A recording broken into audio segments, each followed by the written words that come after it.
You're going to be under arrest for capital murder. Capital murder.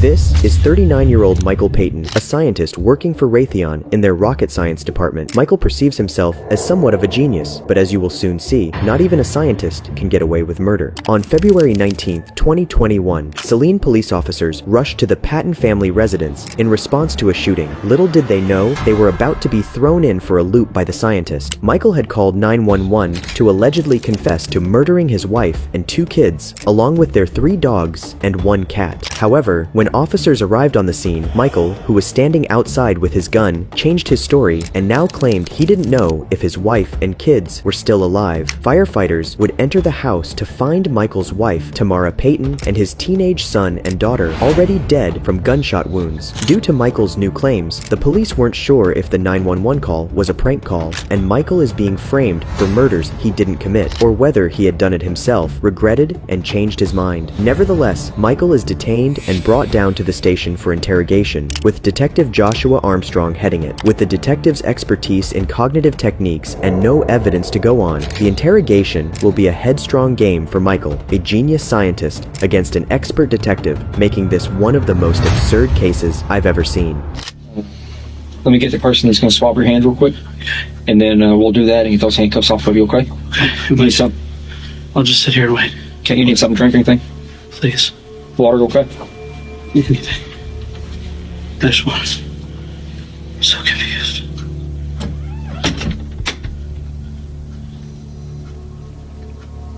What was that?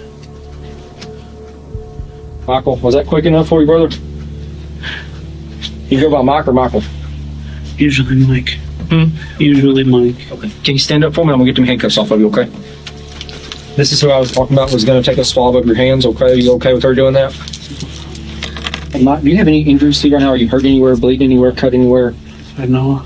Okay. Well, do you mind standing up right here on the swab board? You've got a bruise right here. Is this old? Yes, it's a couple days old. Couple days old. Okay. Anything on the back side? No cuts or anything like that? Do you mind if I lift your shirt up? For it.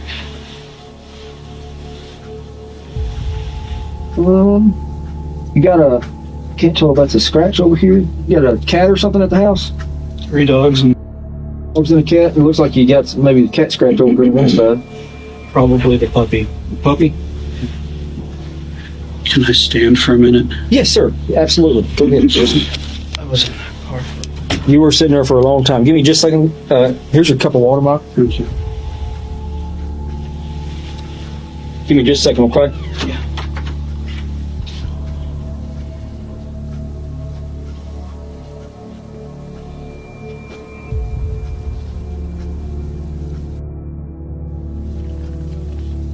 Michael seems disoriented and uneasy as he paces around the room. Not long after, Detective Armstrong starts by questioning Michael with basic questions, such as the type of work he does. This is done intentionally to judge if Michael is lucid and conscious. If so, then we will know if the confusion we see is all just an act or not. And you know, obviously I think you've got some questions that you were trying to ask me a minute ago.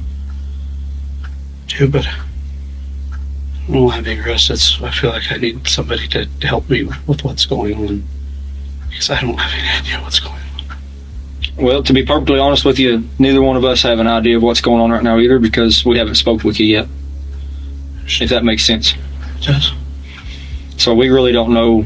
We don't know what's going on. I think our hope was that you would help us figure out what's going on as much as us help you figure out what's going on. I mean, I don't know what happened. Are you? You sound really short of breath. Do you have asthma or medical condition or anything? Or are you just tired or I'm stressed out. just really stressed? I don't know what's happening. I just want to clarify before I ask you any questions or you ask me any questions.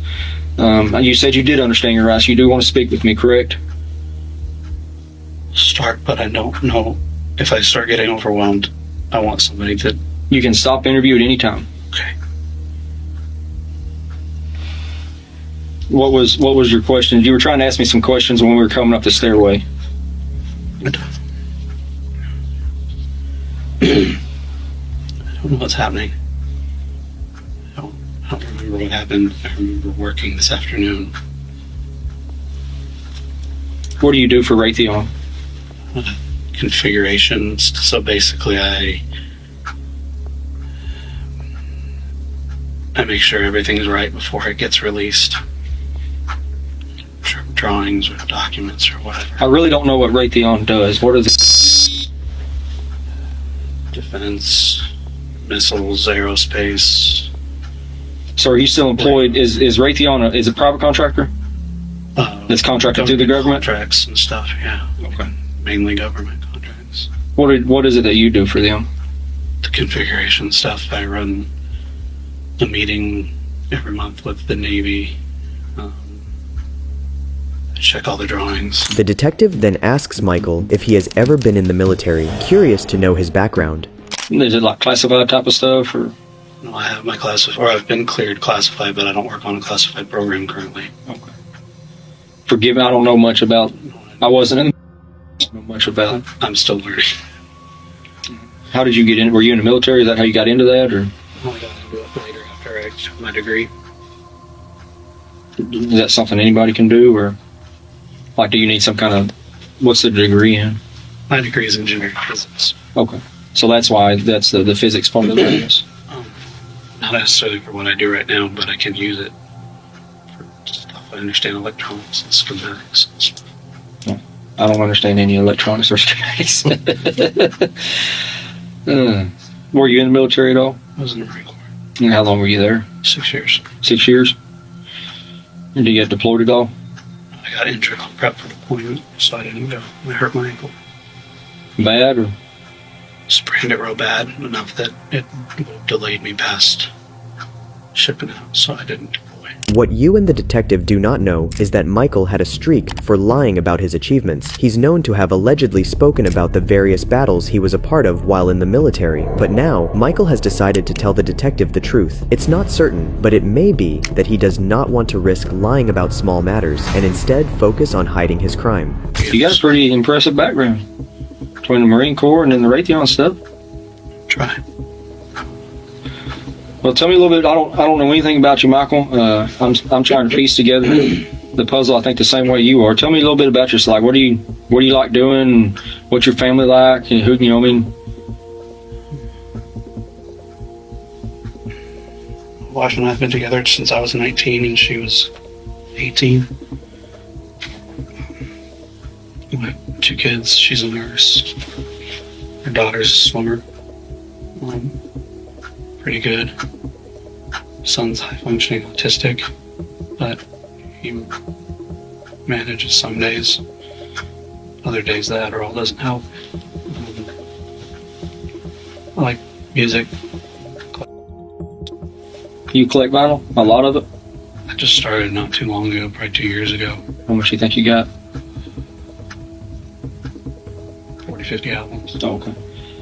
I'm not hardcore yet. I like music, I like hanging out with my kids. I've been binge watching a TV show lately. Just on do an episode or 2. What show is it? Supernatural. You seen Supernatural? I don't know that I've even heard of it. So I've been watching that. Play video games every once in a while, but I'm not that into it. It's just something to occupy my time. Been getting back into working out recently. Trying to better myself. You going to the gym or doing it at home? Gym, but we're working on buying something for the house. Like a home gym thing? You go in the garage? What, you said your son's high functioning autistic. How old is your son? 13. 13. Here, Michael is referring to his son and daughter using the present tense, as if to show he doesn't remember what happened to them, but his memory only seems to short-circuit when it comes to his family, as the evil genius seems to remember things like the exact time when he started collecting music. Say high function. There's so many different kinds of autism out there. What is his specific? He's anxiety. He was kind of not antisocial, but busy social environments. He had a delayed learn. He didn't speak until he was 4. And so usually, like I said, the Adderall tends to help. Some days it does and some days it doesn't. he's very easily addicted to screens. Addicted to what? Screens like video games, his phone, Man. stuff like that. He does taekwondo. He seems to enjoy that. That gives him some structure. Focus. Yeah. It gives him something like, you know, specific movements, and he's able to practice it. And How old was your daughter? yeah, How old is she? You said she does some swimming stuff? she is 14. The detective's use of past tense in asking about the daughters is a mild confrontational technique called the read technique, which Michael seems to have caught onto easily. Anyone in their right mind who didn't know what exactly happened to their family wouldn't have paid so much attention to the detective's words as Michael seems to have been doing. Why did you say? I'm just trying to learn who your family is. I don't know anything about them. You said how old she was. I don't know why I said that. I'm just trying to figure out about your family. He's really trying to figure about you, and She swims whatever events, and the meets are open, and you schedule whatever events that you want the kids to swim. It's not structured. I mean, sometimes the coaches will say, "I want you in this event." like the different strokes and like Michael Phelps kind of stuff, like the butterfly and all that stuff. Yeah, there's only 4 strokes. Why do you think we're here today? I'm confused on why we are here. You don't remember anything from today? The thing I can think of is the other day, my wife was.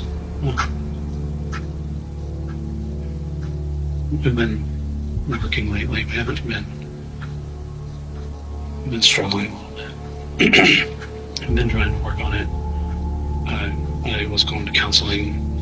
I haven't been in a few weeks, so I've been going to counseling and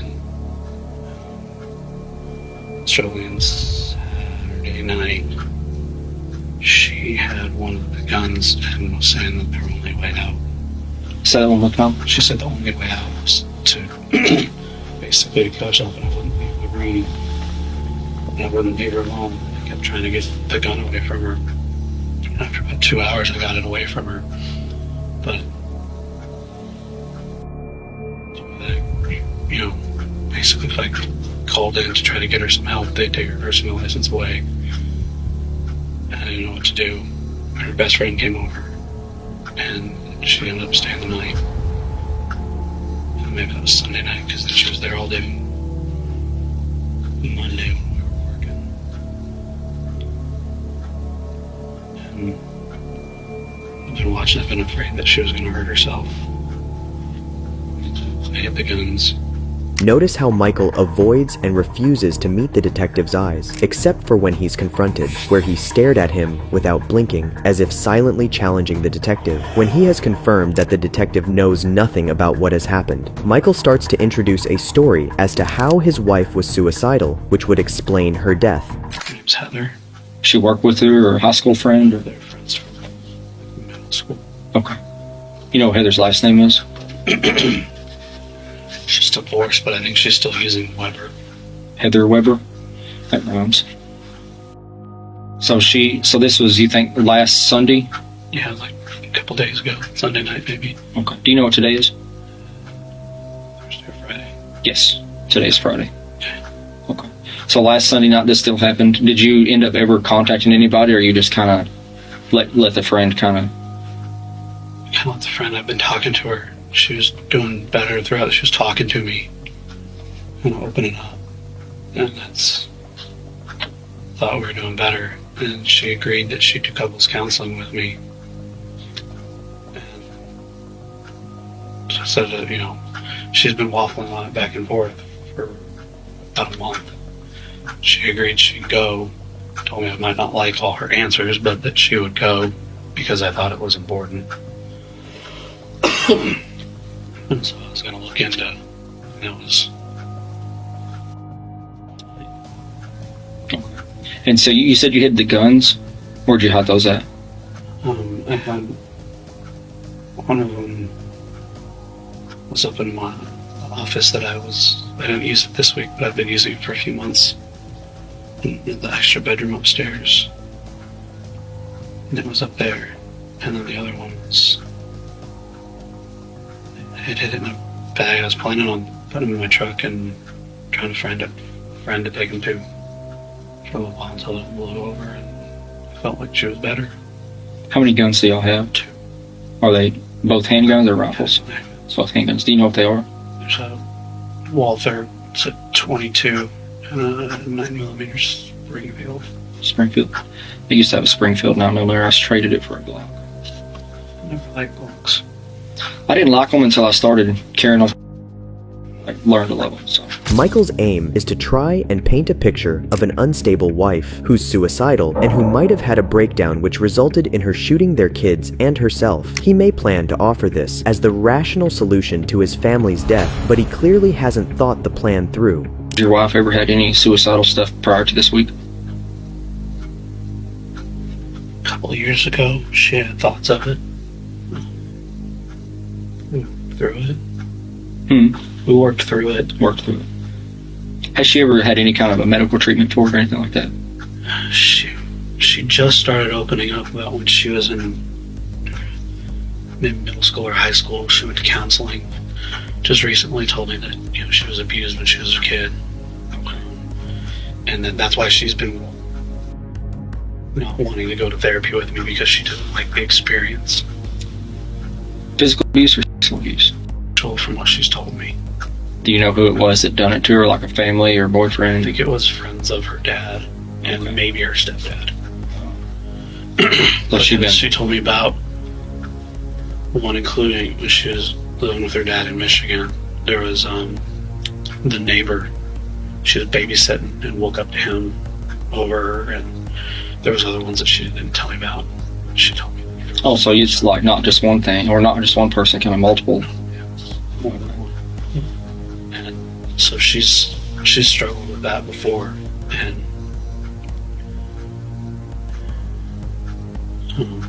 so like I said, we worked through it, and I've been trying to work through the issues that we've been having. I've never been great with sharing my emotions, and that's why I went to counseling.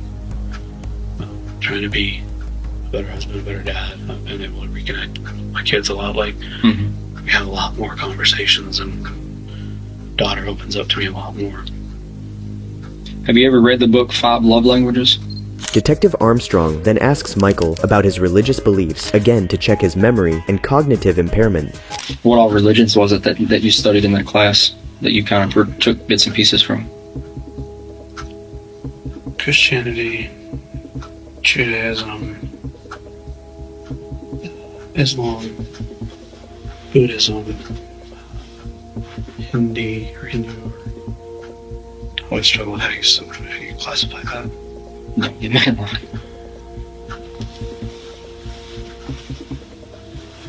Did you ever read the Quran? I never Quran. Am I saying it right? Is it Quran or Quran? I think it's Quran, but I've never read it. I just kind of studied what it was about and kind of some of the things that it taught. I've got a lot of buddies that were in the Marine Corps, and for some reason it was a popular thing among them to read the Quran. But I think it was because they were deployed overseas, and it was a book that every house they went into it was easily readily available. So it was just something to kill time or whatever. So I've got a lot of buddies that that's not their religion, but while they were overseas they read the Quran just because it was there, I guess. After he's confirmed that Michael is indeed lucid enough, the detective starts asking Michael about the events that took place before he was brought in. Well, Mike, can you just walk me through what you do remember from today, and that way we can kind of try to piece together why we're here today? Working, talking to one of my coworkers, or I think I took a shower, and I came back down. My wife and I were talking about wanting to buy a new mattress. The one we have is too soft. It dips really bad in the middle.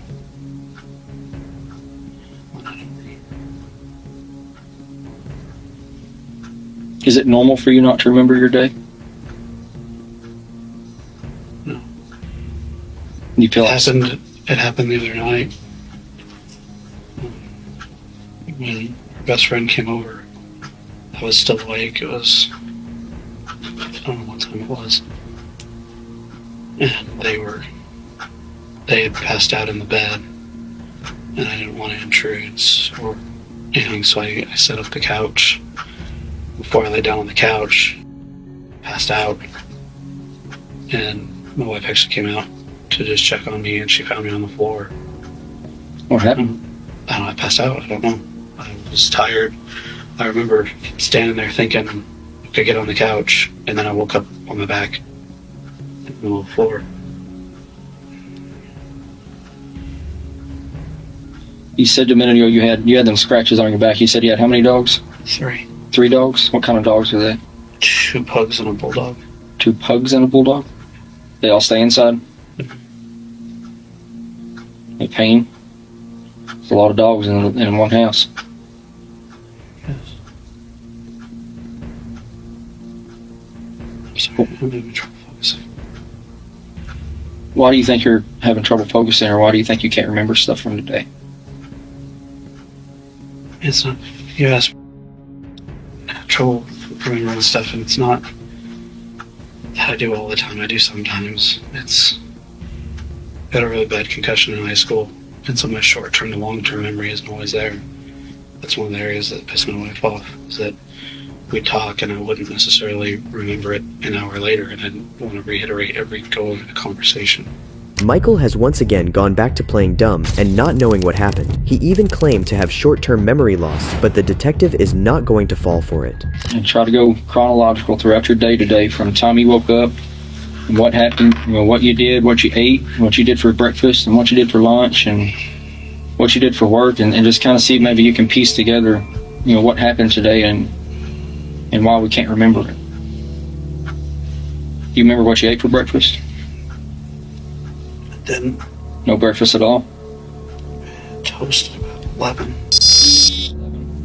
Did you eat anything for lunch, or was that your lunch, the toast? I don't remember. Did you eat anything for dinner tonight? I don't think so. I don't know.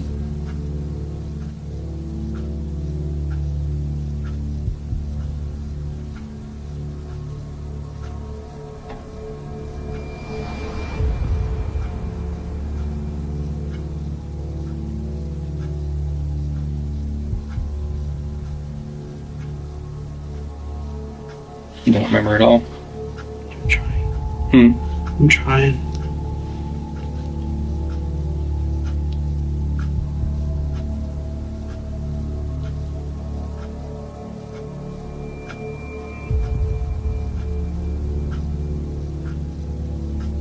I'm trying to remember what I worked on today.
I need to talk to somebody. I can't remember, and I don't know what to do. Do you remember the police coming to your house this evening? I remember being on the sidewalk on my face. Okay. Detective Armstrong's patience while waiting for Michael to answer what he had for dinner that night is impressive to say the least. It's amazing how Michael can remember countless information about other days except the day of the crime. I'm going to be honest with you. Can you be honest with me? You called 911 tonight? 911, and you told the dispatcher that you wanted to kill yourself. Do you know why you would tell them that you wanted to kill yourself? In the last 10 years, there's been 3 times that I wanted to kill myself. If I said that tonight, if you want me to be honest with you. In the last 10 years, you wanted to kill yourself 3 different times? There's 3 moments, 3 moments? and I never did it. What are those 3 moments?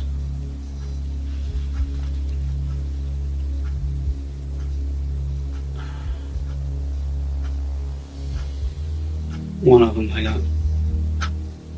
before I went back to school, I got screwed over by my boss. Everything had been going really good. And I didn't see it coming. I didn't protect myself. And I failed my wife. I failed the kids. And we were in a really bad place as far as financials go. And I wasn't doing well coping with it. It was a hit to me. And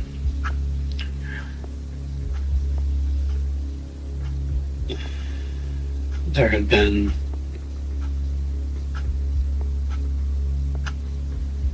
rumors that my wife had slept with a coworker. She told me it wasn't true, but it was just another piece. Something else to add some stress. How were you wanting to hurt yourself today? I don't know. I want to help you, Mike, but you've got to remember.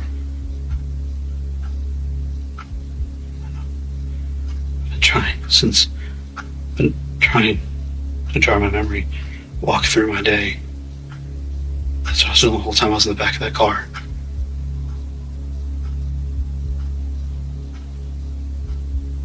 After listening to Michael go on about his life, the detective asks him about his wife, and it seems like Michael can go from not remembering the day to remembering vivid details about it in a matter of seconds. Other than like what she ate, did your wife work from home today too, or she go She into? always does. Huh?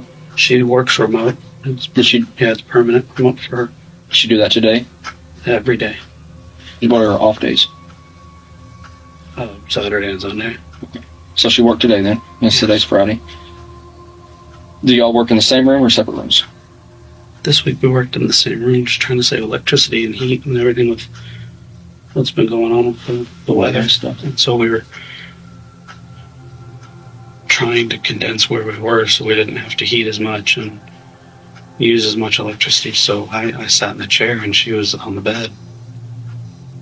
And we were being pretty playful and bantering. I remember that. We were sending her some playful texts. Sending her texts like while you're in the same room together, or Yeah, yes, we've always done that. yeah, just kind of keeping things fun. And while she's, in a meeting, I can't necessarily see things and stuff.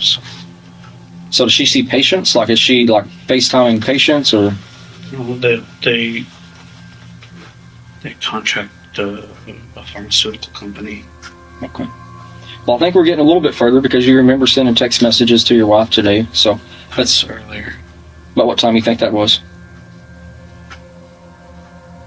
Early afternoon. This morning. Okay. Remember what she was wearing today?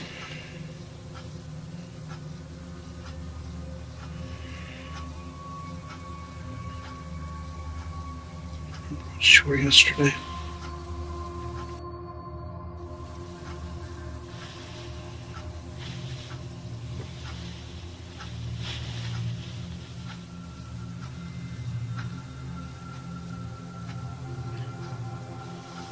I'm in over my head. Can I talk to a lawyer, please?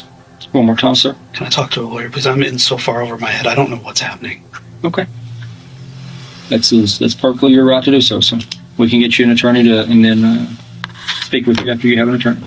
If he was a genius, he would have never talked to the police without a lawyer in the first place. It doesn't take a rocket scientist to figure out that Michael is clearly guilty and he's just playing a really silly attempt at deceiving the detective. But, unfortunately for him, he will soon find out that his performance wasn't worthy of an Oscar and he's actually going to jail. I'm sorry. You're perfectly fine. You are going to be under arrest, okay? And you're going to be taken over to the Collin County Jail.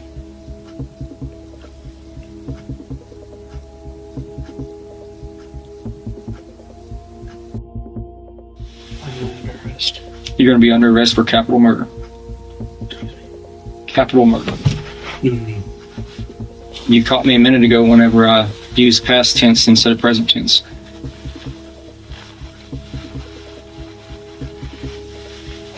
No. Oh, now.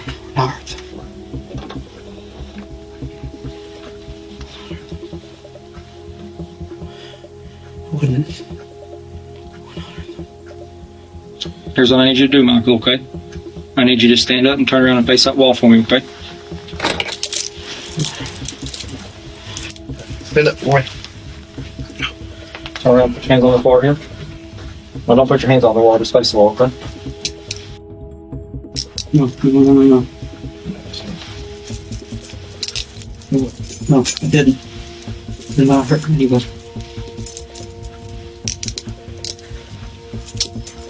The detective has had enough of Michael's pathetic acting. What's intriguing is Michael's use of dumb mannerisms to make himself act as if he didn't remember a single thing, even acting like a child who got caught stealing a cookie.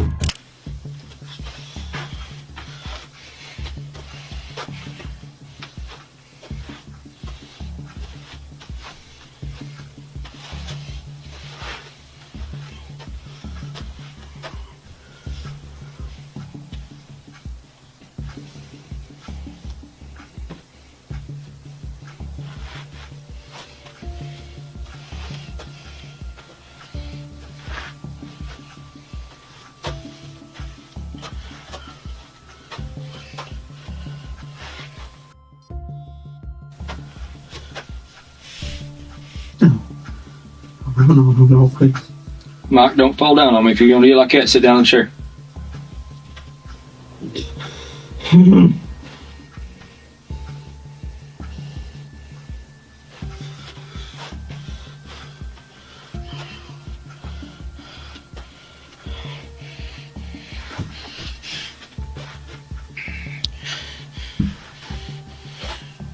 Michael's next words would be the final nail in the coffin. Please tell me it's not true. Please. Are you talking to me or yourself? Please tell me it's not true. Your daughter is deceased. No! I would never. It's shocking that Michael thought he could outsmart the detective and get away with it. Impossible to do so when he literally called 911 and explicitly confessed to his crime. And for those of you who didn't catch on to it, Michael said, "I would never." Despite the flawless acting, Michael was finally arrested for his crimes. Detective Armstrong provides a detailed report of things that Michael remembered, ranging from having a toast at 11 to sending playful texts to his wife. This is evidence that Michael is not as clueless as he claimed to be and is lucid enough. Finally, Michael Patton was sentenced to life in prison without the possibility of parole. If you enjoyed this video, watch this one, and don't forget to subscribe. Goodbye.